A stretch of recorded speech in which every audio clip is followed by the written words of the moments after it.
In 1907, Britain and France embraced Russia. They used honey, in a triple alliance, Britain, France and Russia. And the honey that they used to trap Russia was that if we win the war that's coming with the Ottoman Empire, you will get Constantinople, which is what Russia wants. But they promised Russia one thing through the front door, and they took it back through the back door, like what they did to the Arabs. These are people with PhDs in deception. If they tell you that the sun is shining, don't believe them.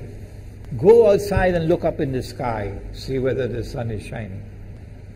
When the Russian army had fought in the First World War and had suffered the most losses, the brunt of the kill were Russians, and they were now winning the war, and the Ottoman Empire was collapsing, and the Russian army is only an arm's length away from Constantinople. They don't want Russia to get Constantinople. No. So what did they do? Russian Jews organized and executed the Bolshevik Revolution, which overthrew the Russian monarchy. They killed the Tsar and the whole family, overthrew the government, and took Russia out of the war. So the Russian army had to stop in its tracks and could not go to Constantinople. In other words, the Russian Jews stabbed Russia in the back. They did more than that. They brought communism. Communism is not Russian. These dum-dums don't understand that. Communism was created to destroy Russia. Why don't these dum-dums understand it?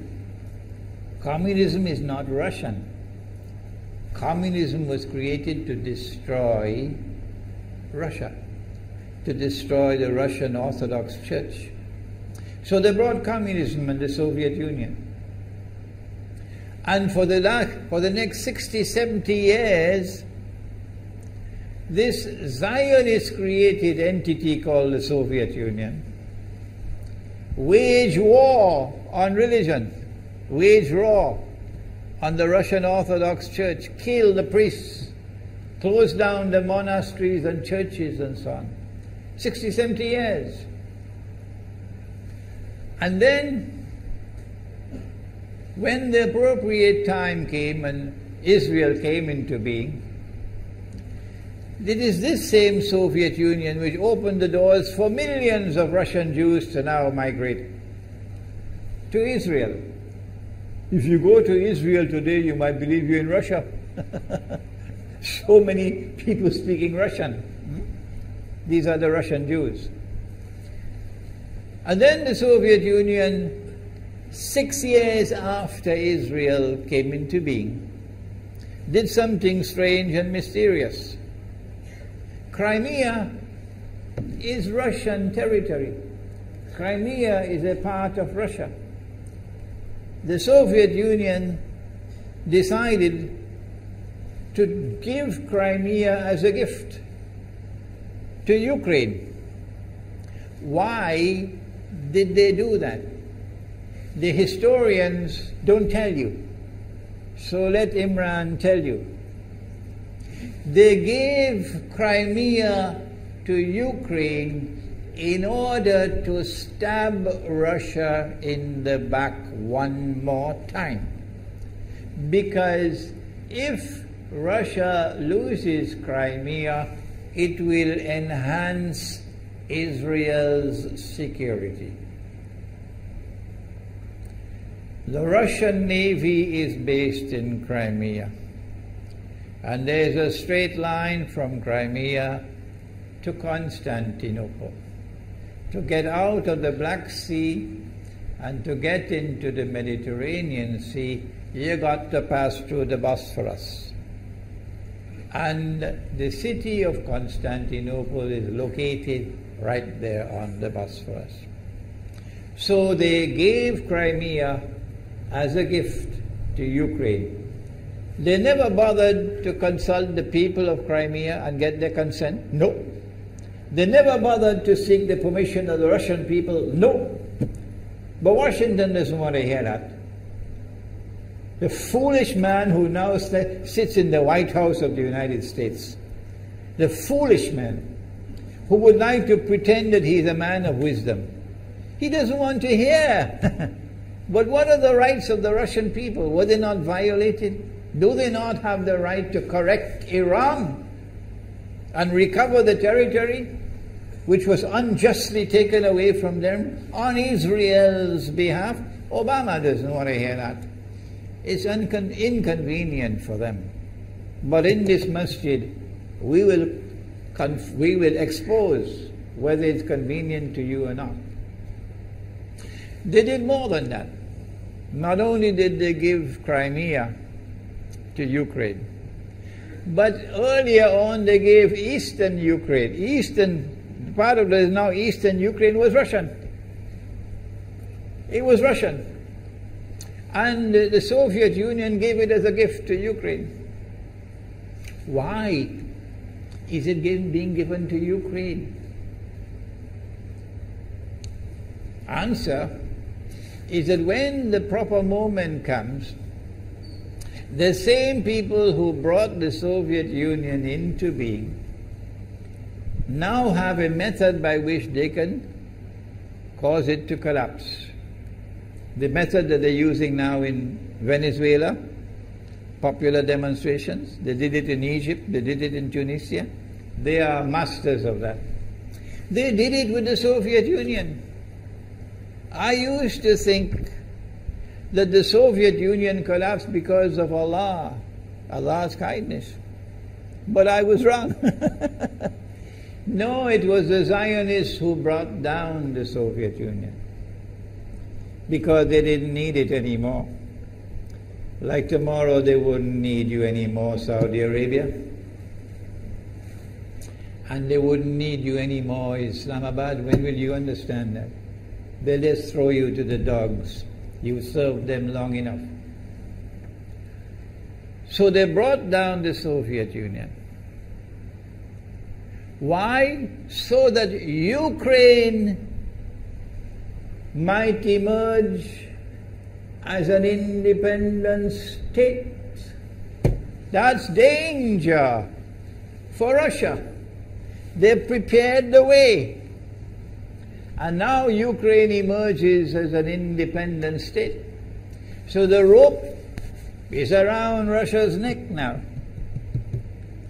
And from that day, when the Soviet Union collapsed, until yesterday, the relationship between Russia and Ukraine was always problematic.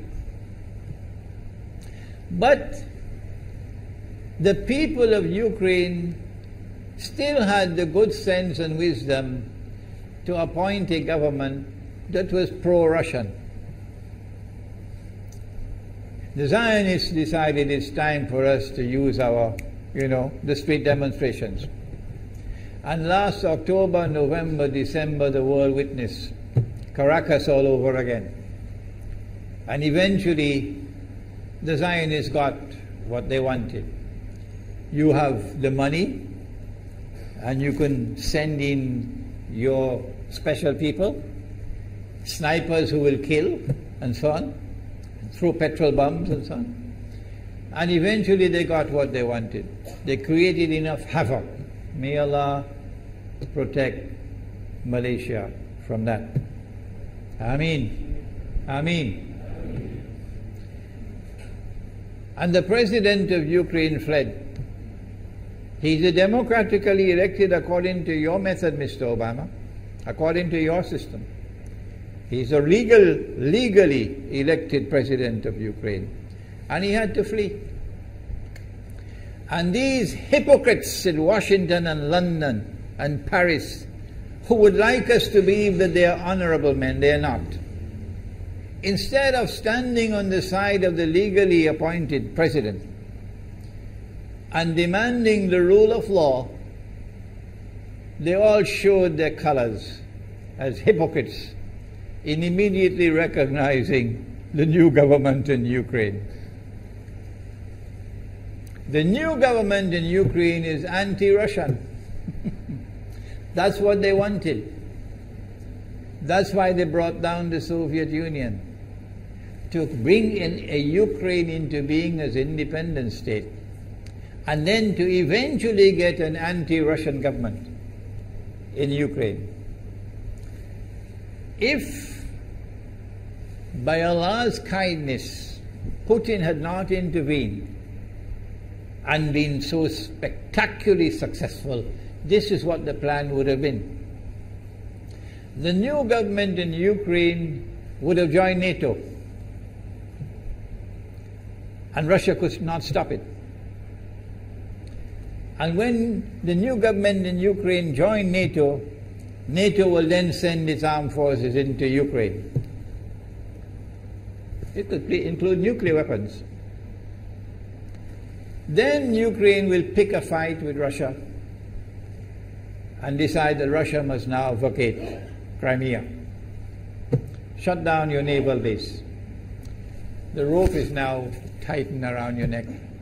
Russia has to put its tail between its legs and withdraw its fleet, Black Sea Fleet, from Crimea. Russia is no longer a naval power. Crick crack, you finish. And Israel will celebrate. That was the master plan. But Allah planned, and Allah's plan was successful. And it is time for the Muslim world to recognize and to see, I cannot influence governments, so what can I do? Don't bother, you waste your time with governments. But the people can understand that this was Allah's plan. They planned, the enemy planned for so long, and at the last moment Allah intervened. And Putin was able to get the people of Crimea to vote in a referendum. And they voted 90-something% in favor of returning to Russia. They were a part of Russia, and they want to return to Russia. So Putin was successful in delivering to the Zionist movement the first defeat it has ever suffered, significant defeat, in the more than 100 years since the Zionist movement was established. If that is not a sign from Allah, it's time for you to wake up.